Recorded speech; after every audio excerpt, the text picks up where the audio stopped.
Welcome to Paws Between Us and our fortnightly short pause. This is a regular dose of positive pet news. Every other week, we bring you a short, uplifting episode packed with the latest feel-good stories from the world of pets.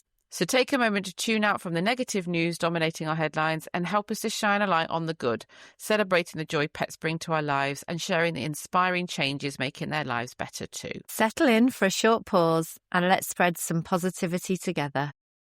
So, Sash, shall I go first on this one, or do you want to start? You can start if you want, I don't mind. So today, I want to dive into some brand new research from the Royal Veterinary College, also known as RVC, which was published yesterday. So it's hot off the press and, it made some of the headlines in pet-related publications, but it's really eye-opening. It was a major study following nearly 1,000 pandemic puppies bought in 2020. And it turns out, as the research shows, that the way you buy a puppy, whether you saw the mum, whether the pup was old enough, whether the breeder followed the law, has a real impact on that dog's health almost several years later.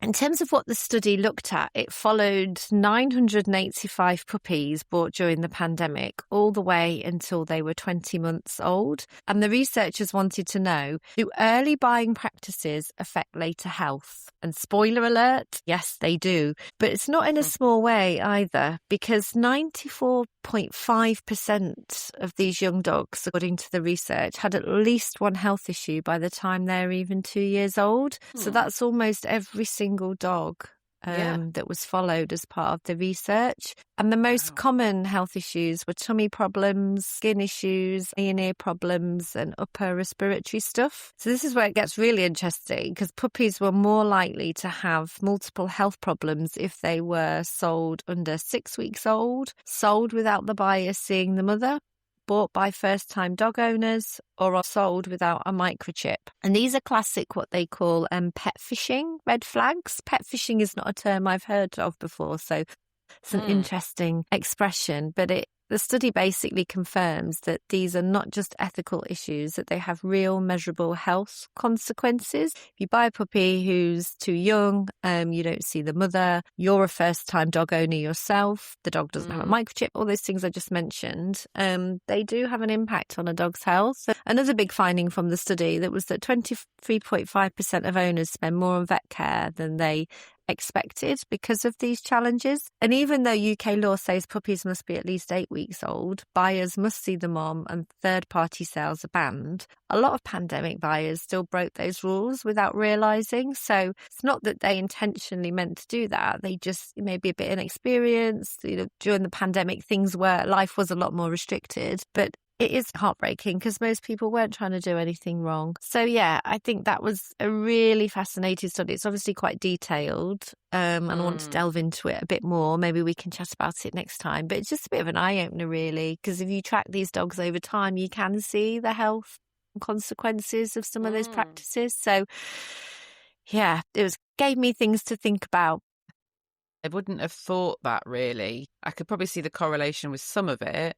Yes. And it just makes me think a lot. I'm just reflecting on the first time ownership part of it, because, again, reflecting back onto what Laura said about hamsters and how people don't particularly know enough about what their pets' basic needs are, I could see why that would then obviously have an impact on the animal's health. But all the other things was quite interesting. But I always worried about taking an animal from its mum too soon as well. And I've always been a little bit conscious of that when I've had kittens and thought, it just feels a bit too little. But Yeah, too soon. I mean, I think it's a good reminder for me because I wasn't quite clear on the actual sort of time frame. But it is good that in UK law, it says that puppies must be at least 8 weeks old. So that's just a good number, a good benchmark to have in your head if you're ever thinking of getting a puppy. Always think, is it at least 8 weeks old? If not, a little bit older. And then, just something else to touch on in terms of good news announced recently, which I'm sure lots of people will be really welcoming with open arms, is that written prescription fees from vets will be capped at £21 and practices will have to publish price lists for services. And that's according to the UK's competition watchdog. So really good news for people that are having to use vets at the moment, if their pets have got some health challenges, because it's pricey, isn't it? It's an expensive business. So yeah, good that they're capping things. And the Competitions and Market Authority also said that a price comparison website will be introduced to help boost competition and drive down prices faced by consumers. So this is all looking to come into force later this year. So start of a shake-up. It's not everything that needs to be changed, but it's a good start. That's a good start, good movement. I know I was talking to a few people online a few days ago about this, and everyone was very excited about it. But there was also comments from people saying they would welcome like an NHS for pets. Yes, you know, so we all pay a tax. I thought that'd be a brilliant idea, because I mean, I suppose we may end up sort of punishing non-pet owners and people who hate animals. They'll have to pay the tax as well. But maybe there's a way of arranging something for all pet owners. Yeah, no, I agree. I think shaking things up in terms of having a bit more of diversity of options, you know, so it's not just you have to just use the vet that's round the corner from you because it's the only one that's available and it's really expensive. And yeah, I think having more choice, but then having something that's a lot more affordable, like you say, in NHS, something that you can rely on and that you can fall back on when times are tough. I think, because that was the whole point of the NHS, wasn't it, being set up in the first place? Yeah. Was having accessible healthcare for everyone. Yeah. So, yeah, I think just having that for vets would be brilliant. But like you say, how would you deal with it between if you have a pet and if you don't? Who pays the tax? Who doesn't? But as a nation, as a species on this planet, we have a responsibility to take care of the other species, I think. And much more needs to be done to make sure that any people that get a furry companion is supported in the best way to know how to take care of that animal. I think society has a duty to do that and to support that person as well, actually, in my opinion. It's not just on that one individual and that one animal. I think it's a bigger issue for me.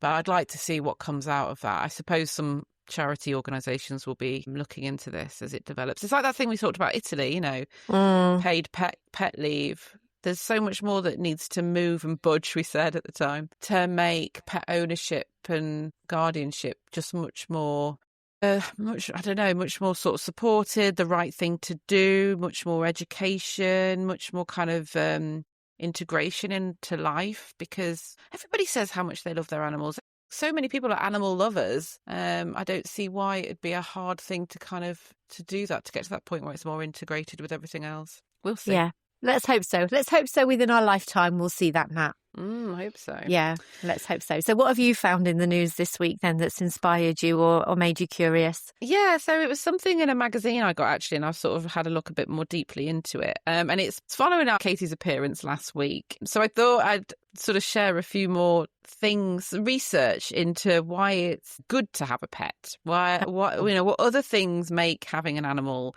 amazing.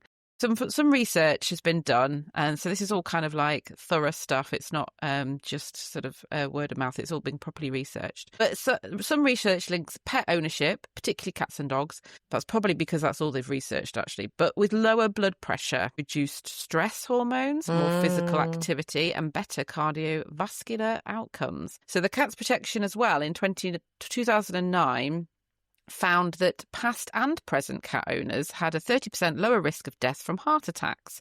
And in 2023, cat ownership was associated with 44% lower risk of cardiovascular disease. So there you go, guys. Get a pet and you'll be less stressed and have better heart health. Yeah.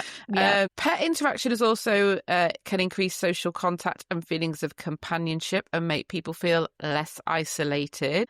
I came across an organisation called the Human Animal Bond Research Institute, HABRI, or HABRI, a non-profit, and they study and promote health and well-being of the benefits of the human and animal bond, which I thought was just amazing.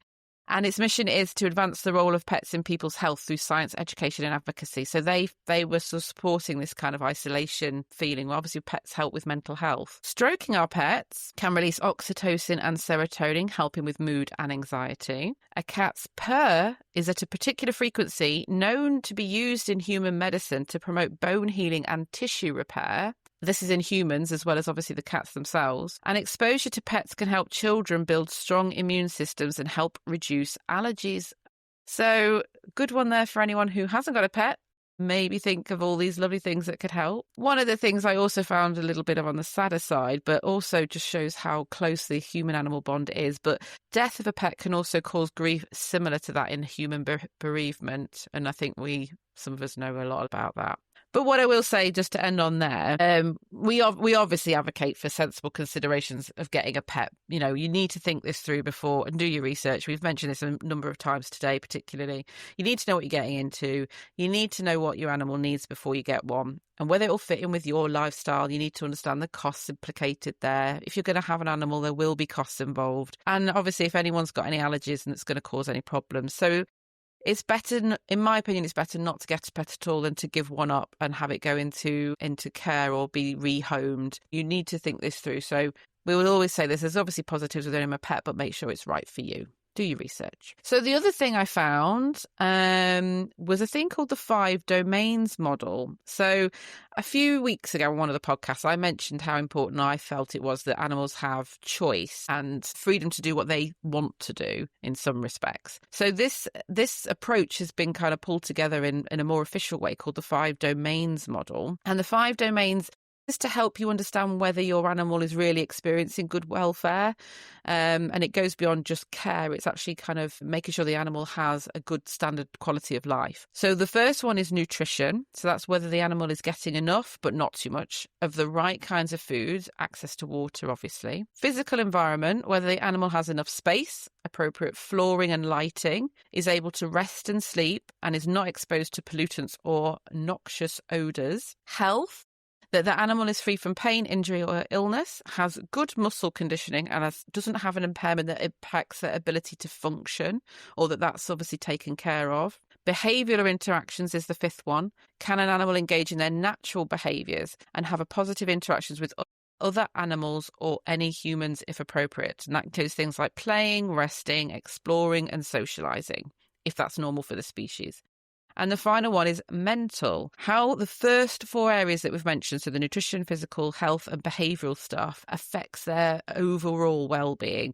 And that's like stress, comfort, pleasure and security. So I think that's really interesting, a nice little kind of 5-step model to see whether you think your animal's needs are being met and they have a good welfare. So yeah.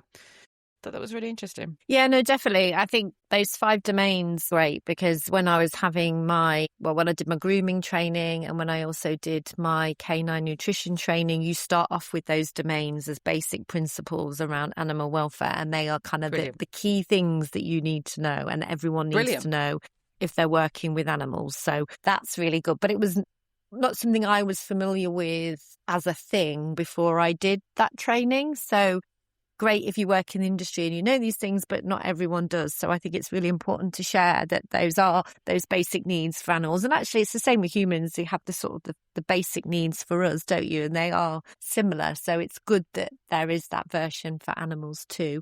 Yeah. And yeah, on the well-being benefits of pet ownership, couldn't agree more. Still have stressy days, but I know if I've had a really hard day, it's great to come home to Betty and cuddle up on the sofa and spend some time together and just chill out. And it does make a big difference. And recently, where I've had a few stressful moments, I've thought, I'd love to have Betty by my side right now, because I know she would really help me just, I don't know, deal with those stressful moments. I suppose it's like if you have an emotional support dog that some people do. It's sort of a similar kind of thing. So, and up until recently, me and Betty were volunteering for Pets as Therapy and going into a care home where residents could have time with Betty and have a cuddle and have a stroke. And yeah, just I think the care home manager reported on the positive benefits that Betty's visits made, and from the interactions that they had, just to put a smile on everyone's face, and just great for combating kind of isolation and loneliness, having time with a dog. So bring it on.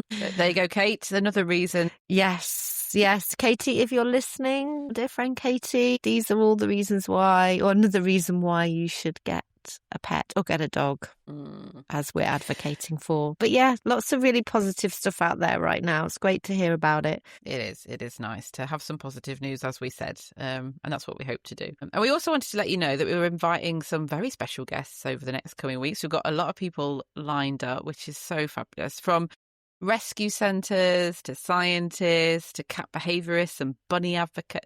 So we've got lots of lovely people. And next week we'll have Rachel Rogers from Nose to Trail, a clinical animal behaviourist, coming to talk to us mostly about dogs, because that's her main focus, but hopefully she'll share some good tips for a lot of other animals as well, and a lot of you listeners hopefully will get something from that. So look out for that next time. Yeah, great. Really looking forward to speaking to Rachel. So tune in, or download the podcast, tune in and listen and share with your friends. Yeah, thank you very much. Catch you next time, Sash. Yeah, see you next time, Nat. Take care. See Bye you, for now.